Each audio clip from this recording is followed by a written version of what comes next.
Hello, my name is Michael O'Keefe, aka The Movie Wist. If you enjoy this interview and want to hear more top-notch film industry conversations, please press the thumbs up, subscribe to this channel, and hit the bell to stay in the know. Phil Newsom, please tell me what the Creative Bank is. Thanks, first of all, Michael, for having me. So the Creative Bank is a platform that is designed for screenwriters to submit their projects. And I guess I should say that it's created by a company that I work for called Mila Media.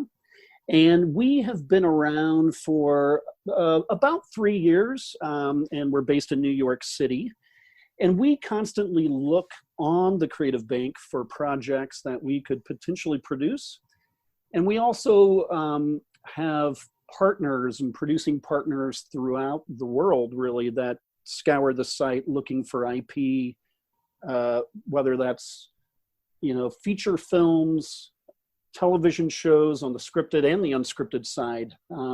So it's really a place for creators and screenwriters to submit projects.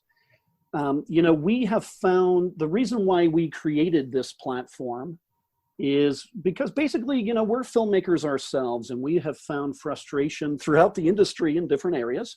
One of which was, screenwriters. Hollywood is basically a block system for the most part. And screenwriters don't always have the opportunities that they need to submit their projects. There's gatekeepers, whether that's an agent or what have you. And so we wanted a way to help with that, to help writers get their projects seen and read. Very cool. Well, it's that I'm sure that's very helpful, especially for people who don't live in Los Angeles or New York City. Yeah, absolutely. I mean, we've gotten scripts submitted to us from really all over. We've optioned, I believe, 5 so far from our platform, one of which we've already turned into a feature film. And that screenwriter lived in Australia. So, really, they can come from all over the world in terms of, the projects that get submitted to us. I should say, though, that there are some things, the industry is constantly changing. And so, what we were looking at necessarily yesterday to produce, let's say, contained horror movies, isn't necessarily what will always happen. The industry constantly changes. Maybe rom-coms are hot tomorrow. So the Creative Bank is basically there for writers to submit those projects, and it sits in there like a financial institution in a way. Your project may not be the hottest property today, but tomorrow, as the industry changes, it could be, if that makes sense. And so, yeah, we get writers from all over the world. It's different in the sense we don't charge any fee currently for writers to submit their projects. And there's really, at this point, no downside. I think that, especially during this COVID time, we're going to have a lot of COVID babies, so to speak, right? And that's also on the creative side. A lot of COVID script babies that are being created during this time when people are kind of stuck in and not able to necessarily go out. So having these creative, projects for screenwriters to submit to, like, this platform, I think is a good thing. So tell me about your role at the Creative Bank. Yeah, absolutely. So I am part of the production company Mila Media, who created the Creative Bank. I'm the head of production. And, we wear a lot of hats. So even though my day-to-day might be on the production side of when we actually pick up a project and produce it, typically I'll create budgets and deal with insurance and permits and all that boring stuff. But on the Creative Bank side, I am very much hands-on there. I might even be writing to some of the screenwriters that email us questions. I get a lot of those right into my email, and I will respond and help troubleshoot issues with the Creative Bank as well. So anything that, basically anybody who signs on to the Creative Bank, any writer, I get an email notification, and also any questions that they might have, I will respond to them directly. Okay. And I did some research on you on IMDb, just that little bio, and it said that you did some radio. Is that correct? That is right. I did do radio back in Denver. I was kind of, this was years ago, Michael, and Mm-hmm.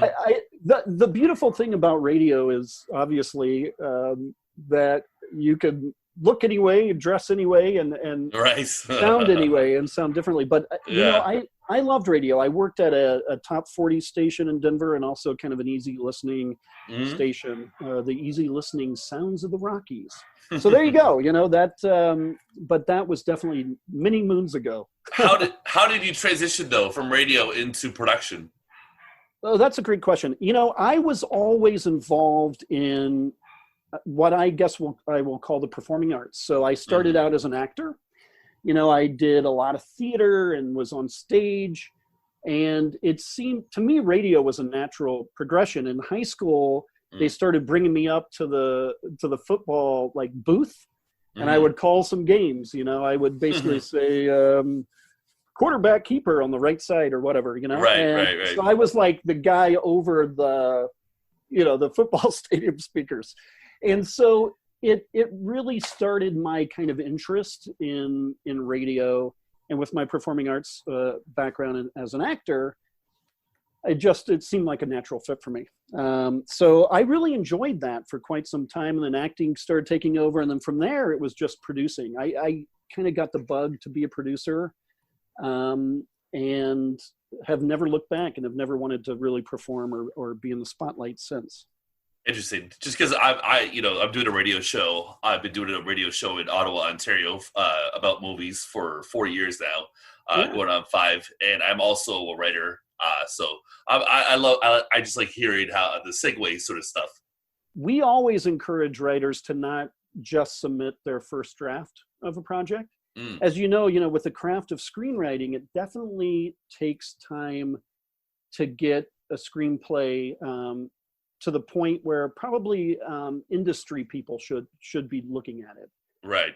And I know that, it's not a numbers game necessarily with screenwriting. It's not like if you have 10 scripts, that's better. It's about really crafting something.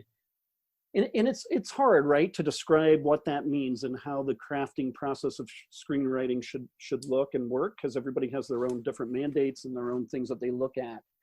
For me personally, I like to look at a script that, with the action lines, it gets right to the verb.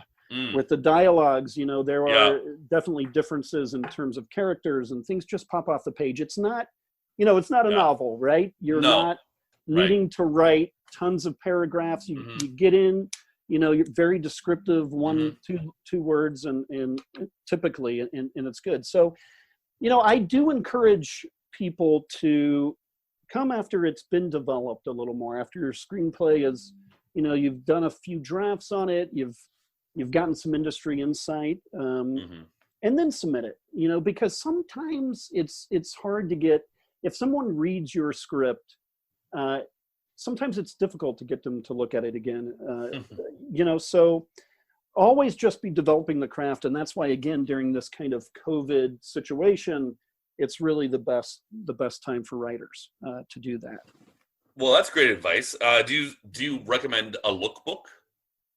Love lookbooks. Absolutely. Yeah. I think, you don't have to have a lookbook, but certainly anything visual. I mean, this is a visual art form, right?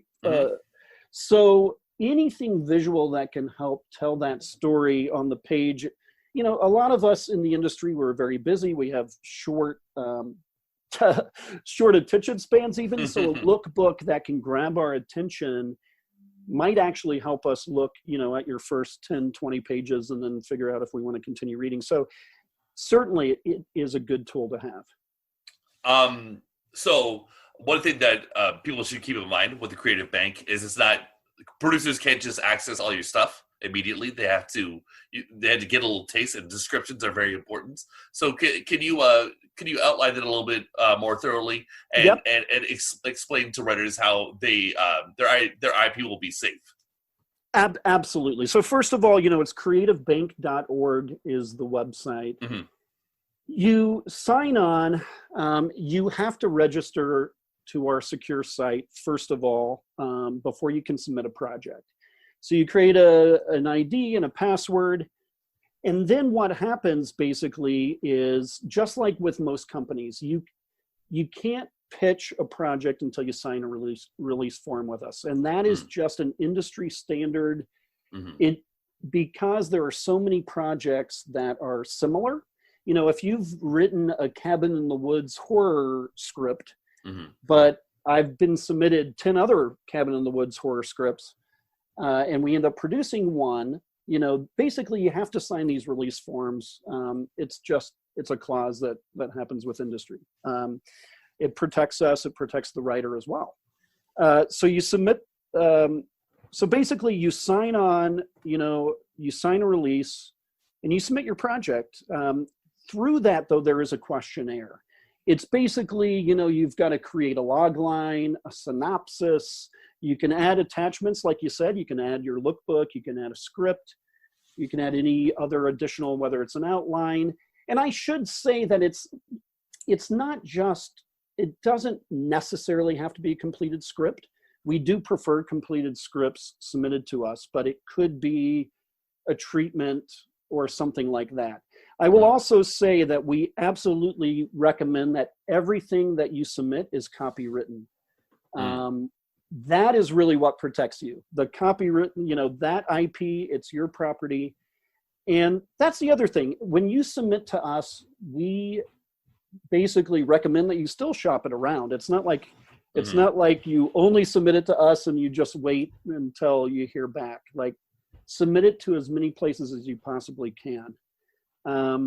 But yeah, so then basically off of that questionnaire, a producer, which are vetted through us, they're people that we've worked with, they will then go into our admin site basically, and they'll have special privileges to look at things. Now, they can't look at the full script without our permission.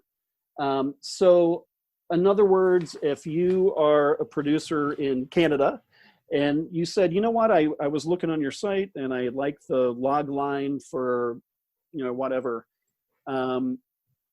you would have to ask permission from me in order to read that script. So, we try to keep information very, very much just to us as Mila, the company, and with the Creative Bank. It's protected, and the partners that we have come on board, they have to ask our permission before they can even read a script.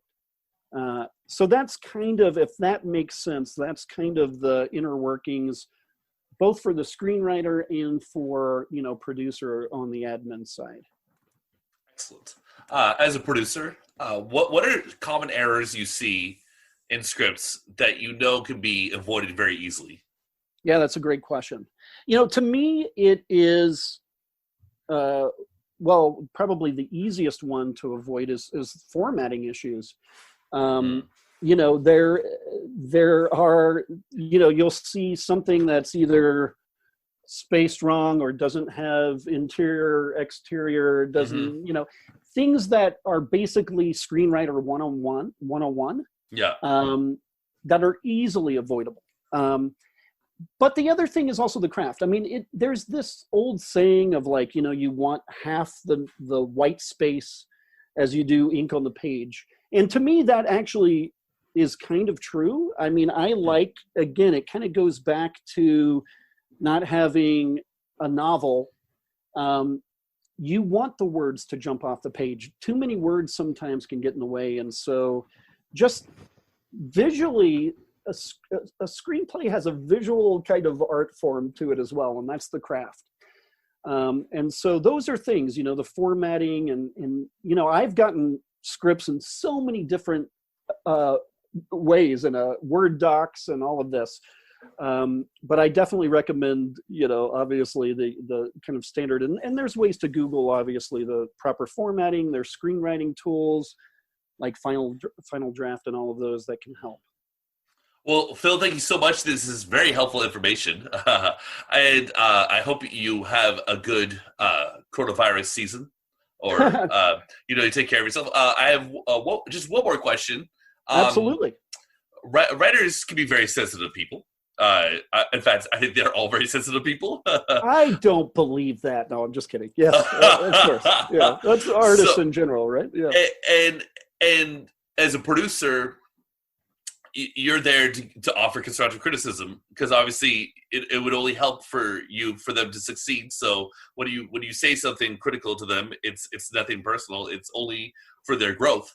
How should writers, in your mind, receive criticism a little bit better?